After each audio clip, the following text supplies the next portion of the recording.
insecurity of a thing has gotten out of hand in the northeast, in the northwest, in the north central, because it has gotten out of hand, it is expected that leaders in other regions that have not witnessed this magnitude of insecurity in the country, it is expected that leaders in other regions of the country be proactive. And this singular activity, this event that that was held over the weekend on the 30th of June, is part of that proactivity that the citizens, that Nigerians have been longing, for its leaders to do. And it is a good thing that the traditional rulers and those well-meaning people in Iyoma do exactly what is expected of them to do, and that is what they've done, being proactive, by launching a community vigilante unit to tackle insecurity.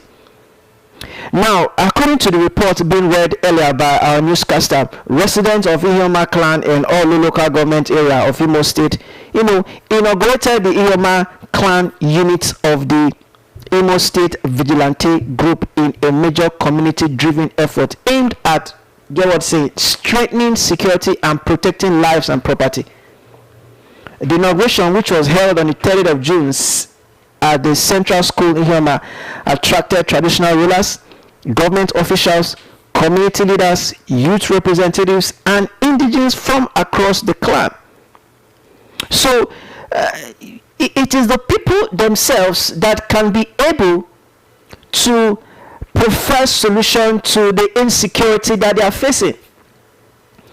Okay, now that we are talking about state police, I don't know the composition. I don't know who that will be employed or recruited for the state police. So, for a particular community to effectively tackle or curb insecurity in their community, the people that are residing in that community ought to be actively involved in curbing security or putting a stop to insecurity.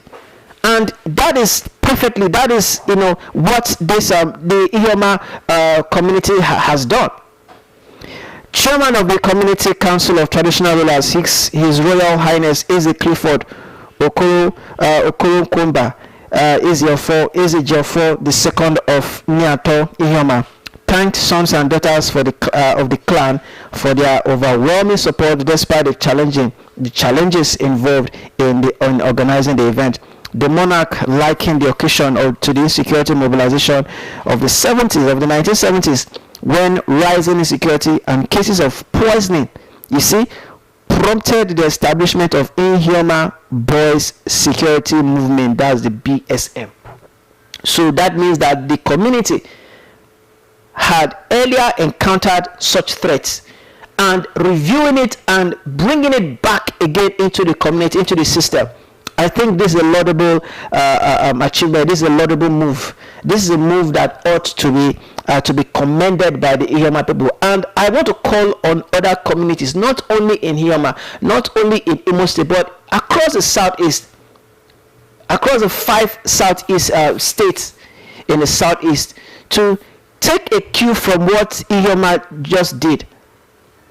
Okay, despite the fact that yes, the governor is the chief executive, is the security officer, is the chief security officer of the state, but community leaders, members of the community, the traditional rulers, the chieftaincy title holders, the youths, leaders, stakeholders, the key stakeholders in the community ought to be actively engaged in ensuring, because if we are waiting for the governor to come and the governor cannot be in all the local governments in Imo State. The governor cannot be in all the communities in a particular local government.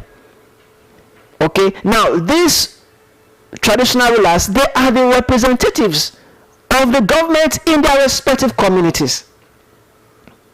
They are the representatives, because the governor cannot be at all the local government. The governor cannot visit all the local government or even all the communities in Imo State or in other states in the southeast to check how the security operations is going in the state. So the traditional rulers, the people, the good people of Ijeoma took it upon themselves that instead of us waiting, despite the fact that the governor of Imo State, Uzodinma, has been very, very, doing well in terms of his security, but in terms of, putting more efforts, Governor Hope Uzodinma, in terms of putting more efforts in addition to Governor what Governor Hope Uzodinma has done, in terms of putting more effort, the traditional rulers and the people of Ijeoma took it upon themselves to say that, yes, we recognize what the state governor, Senator Hope Uzodinma, is doing in our state in terms of his security, but we feel that more, because you cannot say that you've done enough when it comes to security in your community, in your state, in your locality, because you never can tell when incidents will happen. So this move by the Ijeoma clan is a laudable achievement. Okay, now the monarch, who likened the occasion to the security mobilization of the 1970s, when rising insecurity and cases of poison prompted the establishment of Ijeoma Boys Security Movement, BSM. According to him, the renewed commitment to communities security mirrors the effort made more than 5 decades ago, noting that vehicles, motorcycles, and other operational equipment have again been provided to strengthen local security operation. This is a perfect example of community policing. This is a perfect example of state policing, because the community themselves, they are involved. The people in the community, they are involved. Yes, it is recognizable that the state governor, Senator Hope Uzodinma, is doing a lot when it comes to safeguarding the state, ensuring that the Imo people go to their bed with their 2 eyes closed. But in addition to that, the Ijeoma people have said, okay, we recognize what our hardworking governor is doing, let us add to what he's doing, and that is what they've just did. The monarch said, we are witnessing history repeating itself, just as our forefathers came together to confront insecurity in the 1970s. The people of Ijeoma have once again demonstrated unity and determination to safeguard our communities. Supporting the initiative, His Royal Highness Eze Sir J.O. Nwosu Ojodo Idunoba of Isioku, Ijeoma, described the inauguration as a sign of renewed hope for the clan. He said that the project symbolized the return of Ijeoma's collective spirit after decades of internal disagreements, stressing that the security outfit was established for the protection of every resident rather than any individual traditional rulers. So the security outfit is not strictly for any individual or traditional ruler, but for the entire people that are residing in that community. That is what state police, that should be a perfect example of state police. I see a brighter future for Ijeoma.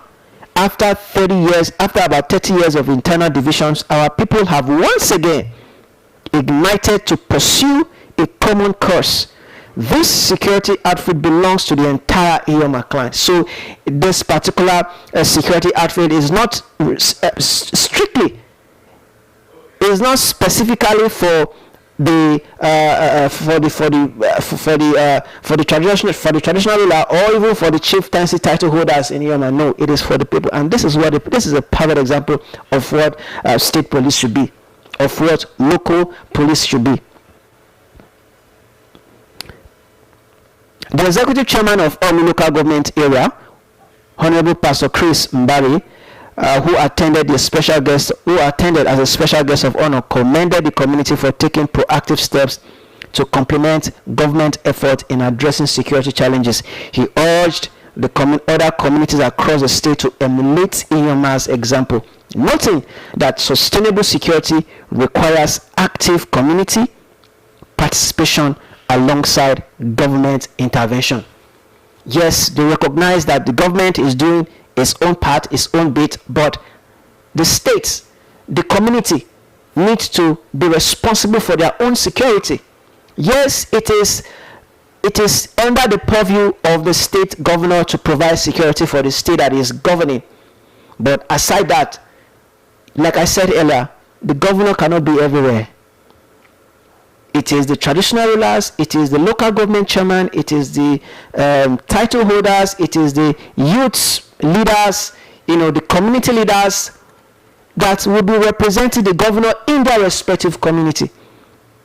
So the local government chairman called on other communities, just like Iyoma has done, to also have their own clan security operatives, their own security vigilantes. Okay, this is a perfect example of what state policing and community policing is all about.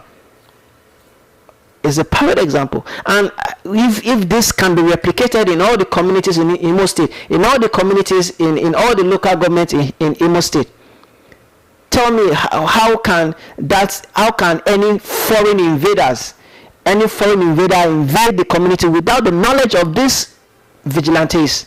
Because these vigilantes are residents in this community.